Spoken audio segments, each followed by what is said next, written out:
Zippo Tính Ngô ở thị xã Phú Mỹ, thành phố Bà Rịa. Chào tất cả các em gần xa nha. Thì hình thức giao dịch thì bên em như cũ, chuyển khoản full em bao ship code cọc 100k và không bao ship nha anh em. Nay lên cho anh em mã số 1 nè, một cây Jim Beam nha anh em, một cái đời số emblem hãng cái này cái rượu Jim Beam này. Một đáy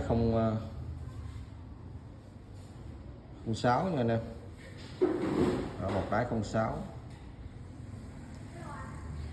Cây này còn rất là đẹp nha.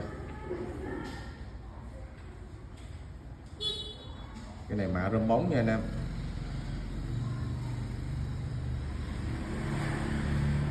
Chưa cấn mớp nha.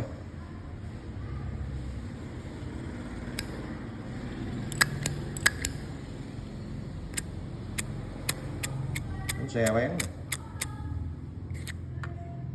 Đề lối nguyên zin hết nha anh em. Ruột 06 trùng 5. Bánh xe bán nguyên zin. Dòng này không có âm nha anh em.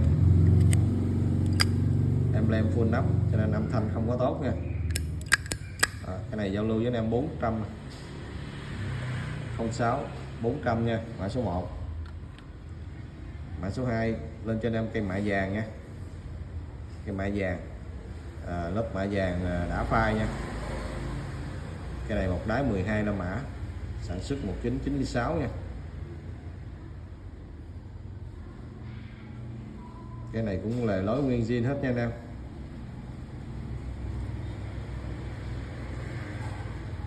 Có cấn nhẹ, có cấn nha.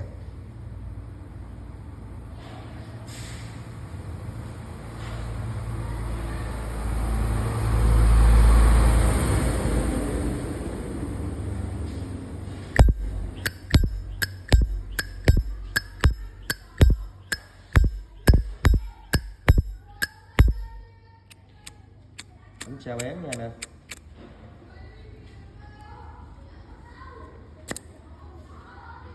Ruột vàng 12 la mã trùng 5 nha. Bánh xe bén nguyên zin luôn. Rồi cái này mã số 2 700 nha anh em. Mã số 2 700. Mã số 3 lên cho anh em cây đồng khối mạ vàng nha. Cái này được xả lớp sơn tĩnh điện nha anh em. Một đáy 2018. Lề thô nha. Lề thô nguyên zin, chưa cấn mớp.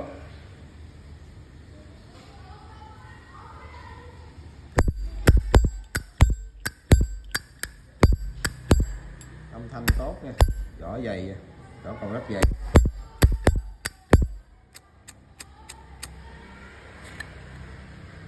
Ruột 17 cho anh em.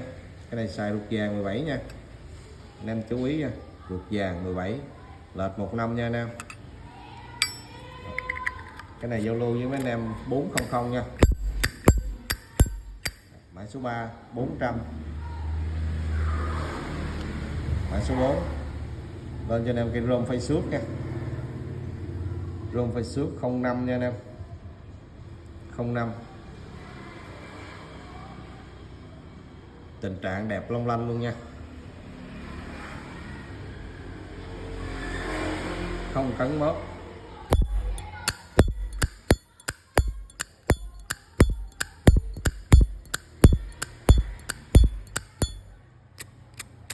Bánh bén nè. Bánh bén ruột trùng nha anh em. Đó, bánh xe bén ruột trùng 5 luôn. Nguyên zin hết nha anh em. Đó, mã số 5 400 luôn nha. Đó, mã số 6 một cây slim nha anh em, slim rơm bóng. 1972 nha anh em. Cái này sản xuất 1972.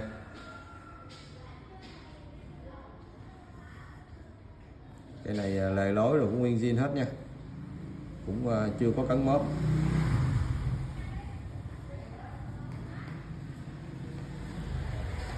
Xíu dâm trên nắp nha anh em, có dâm trên nắp.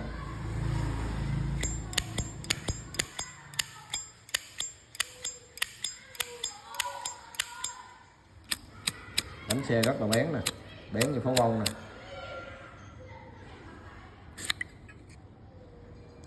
Ruột một mặt chữ, ruột một mặt chữ trùng đời nha anh em. Bắt bột nha, tim không dây đồng. Cái này cũng 400 luôn nha anh em, 400 luôn nha. Mã số 5 400. Mã số 6 cũng 400 luôn nè. Một cây 06 nha, cái đời số 06. Cái này mã vỏ rôm phay xước đẹp long lanh luôn. Đó, rôm phay xước auto đẹp, không cắn mớp nè.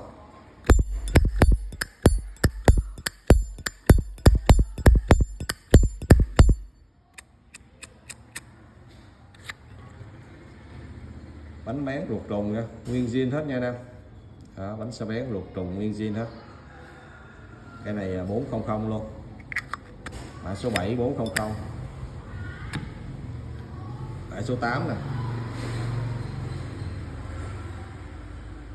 Cây cũng 06 luôn nè, đời 06 luôn nha anh em. Lề lối nguyên zin, cũng đẹp không cắn mớp luôn.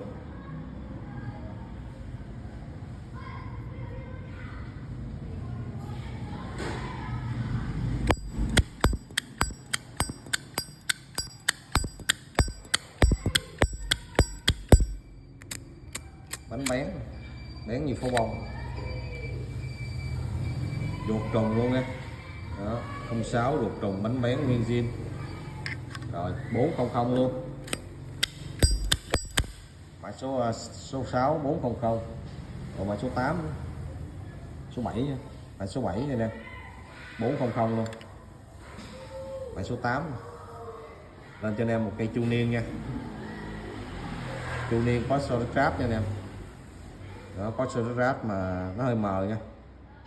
Cái này chắc do chủ cũ spa hơi nhiều, nó hơi mờ. Một đáy cũng hơi chu niên 1932 1987 nha.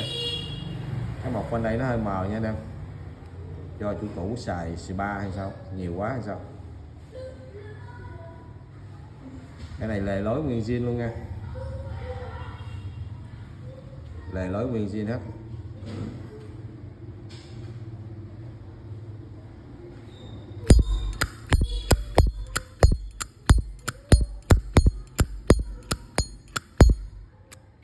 Bánh cho bén này, này giao lưu với anh em rẻ thôi. Ruột 4 là mã nha anh em, ruột 88 nha, vỏ 87 ruột 88 nha anh em chú ý nha. Cái này là ruột nha, giao lưu với anh em 1.200 thôi, 1200 nha, bao mềm luôn. Một cây chu niên 87 1.200. Mã số 8 1.200. Mã số 9 nè, lên cho anh em cây mã Niken nha, khắc ăn mòn, chủ đề Zippo chỉ xéo nè. Cái này hình thức có cấn nha anh em, không được đẹp nha. Một đáy 9 là mã, sản xuất 1993 nha, lề lối nguyên zin luôn nha.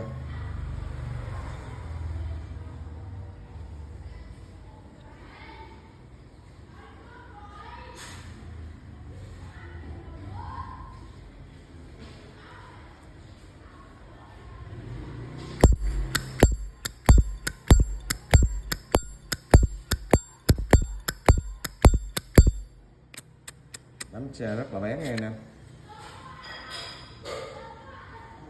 Cái này ruột mờ nha, mờ nó rõ không,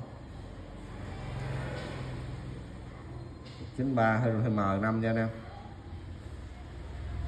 Đó, còn thấy XY nè, YX nhé, hơi mờ nha anh em.